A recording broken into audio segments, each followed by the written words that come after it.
Riddick, Adam Schefter joining the party. They'll be here for Monday Night Countdown at 6 o'clock, but we literally have Latham. But we literally this is have really Latham here now. Oh, yeah, Latham. So what better way than to continue with a little overreaction Monday?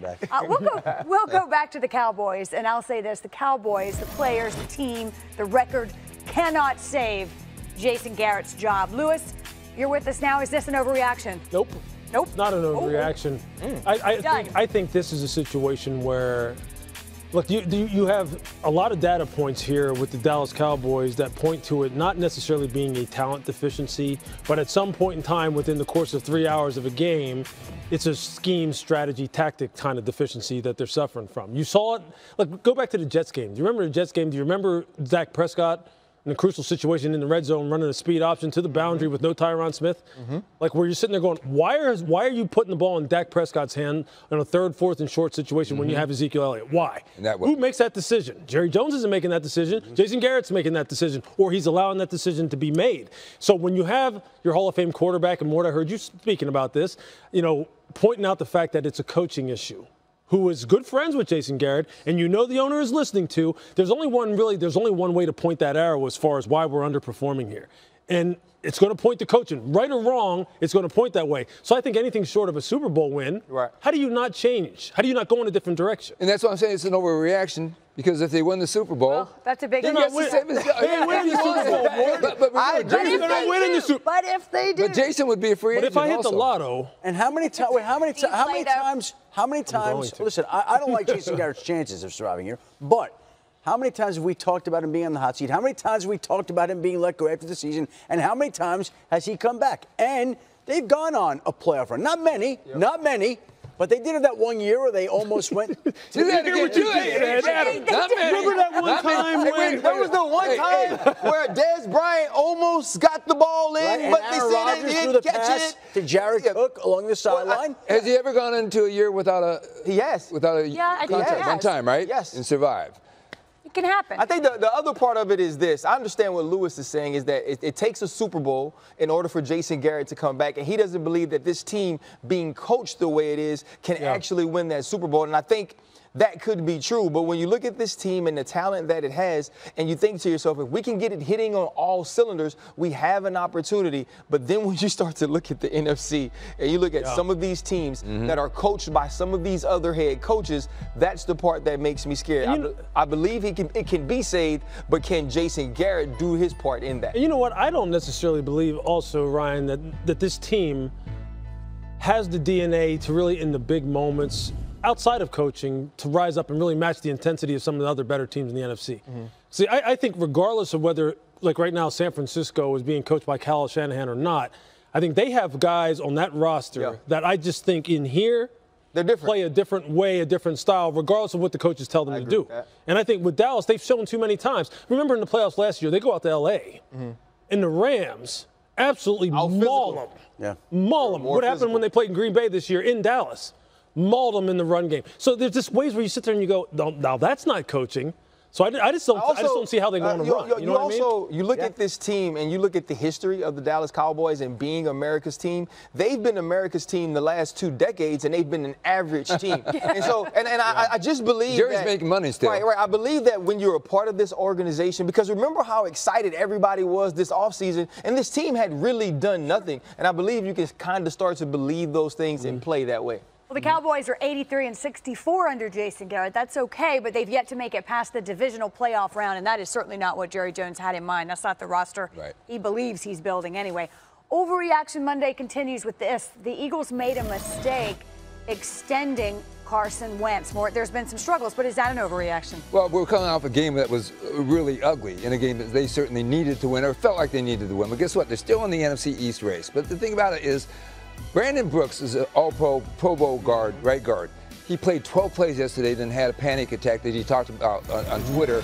And in that situation, he also had a rookie right tackle, and Andre Dillard, who was already anxious about playing, switching over to that side. And Brooks leaves, that was Andre Dillard's security blanket. Because he's normally a left tackle, so he went to right tackle. Exactly. So he went to right tackle and lost his right guard. So the blocking fell apart early, and as Doug Peterson pointed out today, Carson got hit a lot early in that game. Yes, He's without his top 3 receivers, and Alshon Jeffrey, may talk about him a little bit later, surprised them on Saturday when he came to him with a little bit of another injury when they expected him to play. And Jordan Howard, their running back, he's missed 3 weeks now. He's got a pinched nerve, stinger type of situation with it going from his neck and his shoulder.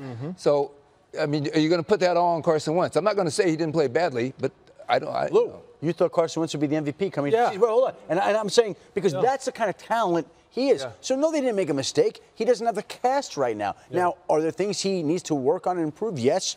But, again, I think he can get that together, get some of these guys back, and still prove the value of his contract. Sure. Look, I think it's an overreaction to say they made a mistake for sure. Look, yesterday, the first pass he threw, he tries to throw like a 10-yard, what they call like a wide basic, coming across the middle of the field, and he throws it behind Zach Ertz, and you're sitting there going, okay, that doesn't look good. Then he misses Miles Sanders when they're actually going in to score on a little halfback wide route, and you're going, that's not good. Then he settles down. Then he starts hitting a few. Then you're right. Andre Dillard starts getting worked. I mean, he's getting pushed back into Carson's lap over and over and over again. Somewhere along the line, it's a pass protection breakdown. Oh, then they run the ball a little bit. Then he hits a few passes. Then he misses a couple. And then when you look at the wide receiver core, there's nobody open ever.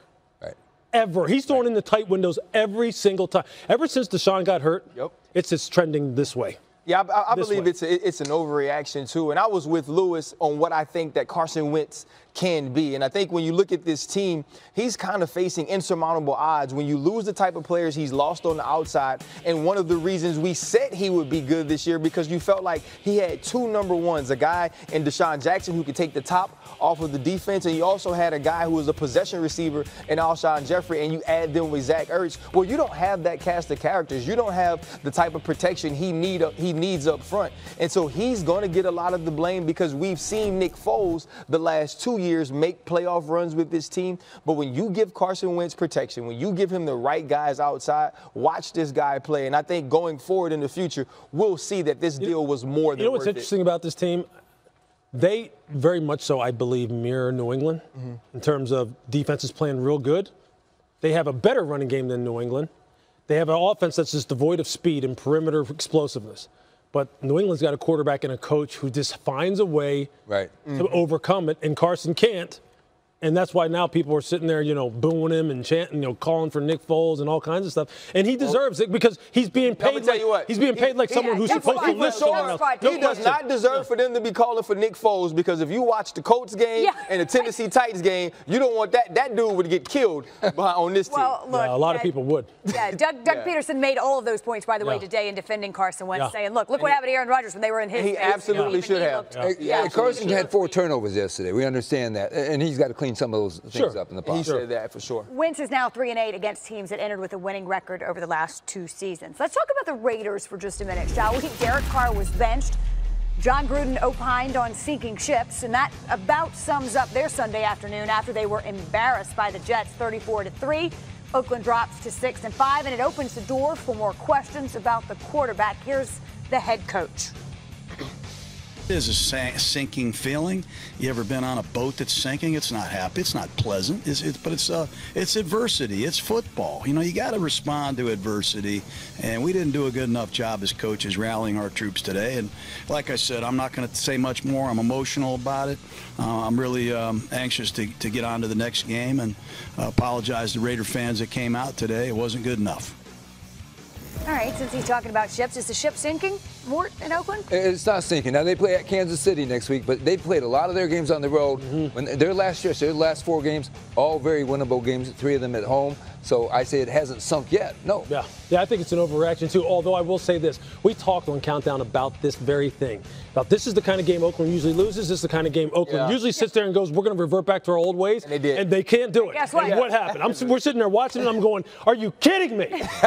You're doing it again. The Jets, though. Exactly. And there just wasn't the intensity. There was no intensity there. I think the hard part is we look at the Jets and we forget that the Dallas Cowboys went there and the same exact thing happened. And the last 3 weeks, Sam Darnold has played extremely well. What makes you nervous is that the Oakland Raiders had an opportunity to do something special this year. They had an opportunity to go into Kansas City on a winning streak with a chance to lead the AFC West, and they blew it by not being focused and being prepared at the beginning of the game. Nope. Then we're left talking about sinking ships. They're still afloat, says loose lips and more. Yeah. Or I like loose lips. Yeah, you like loose lips. All right, Adam Schefter, Louis Riddick. Glad you're with us. Looking forward to watching Monday Night Countdown coming up at 6 o'clock. All right, we will continue here on NFL Live. Stiff arms, flea flickers, and big man touchdowns. You don't want to miss our Sunday standouts. It's not.